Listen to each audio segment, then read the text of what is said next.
Sonic est une licence avec beaucoup de bons et de mauvais jeux, et dans cet épisode, car oui, si vous voulez, il y aura d'autres épisodes, on va parler de 3 des pires jeux Sonic. Je tiens à préciser que c'est mon avis, ne m'insultez pas en commentaire. Bref, on commence.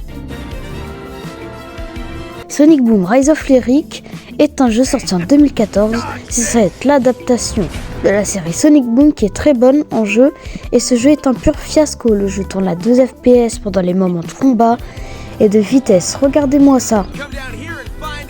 Et le gameplay est lent et ennuyeux. 2006, c'est de la gnognotte à côté de ce truc. Et le scénario est vide. Et les cinématiques aussi. Ils ont payé le stagiaire pour faire le jeu ou... En plus, s'il n'y avait pas l'HD, je parie le jeu il pourrait tourner sur une PS2. Bref, on va parler du deuxième jeu Sonic, Sonic Schoolhouse. Déjà, avant de commencer à parler de ce jeu, n'hésitez pas à liker et à vous abonner si vous aimez cette vidéo, ça fait toujours plaisir. Bref, on continue. Déjà, à la base, ce jeu est développé par BAP Interactive et s'appelle Answer Hunt. Le personnage principal est censé être une horloge, sauf que le studio s'est adressé à Sega et ont conclu un accord pour le transfo en jeu Sonic, et c'est pour ça que les personnages sont bizarres et ont aucun rapport avec Sonic. Le concept aussi, bref, on choisit le personnage qu'on veut et on apparaît dans l'école de Sonic en 3D. Et le jeu Baldi s'inspire de ce jeu bizarre.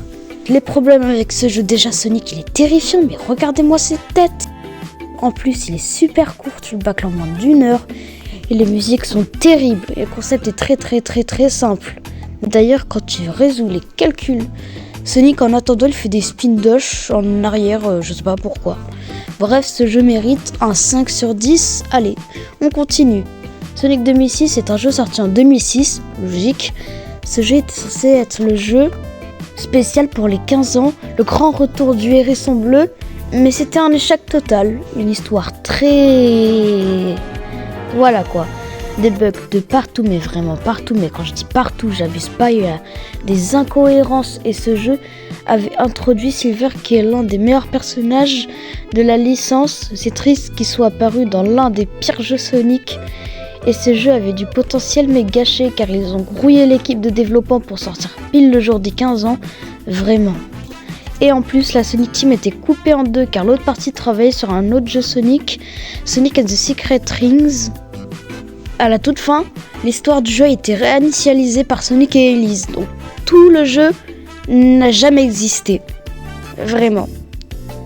Bref, ce jeu mérite un 4 sur 10, bref, dites-moi en commentaire si vous voulez une partie 2 sur les meilleurs ou d'autres des pires jeux Sonic. Bref, c'est la fin de la vidéo, n'hésitez pas à liker, à commenter, à vous abonner et à partager, et moi je vous dis ciao.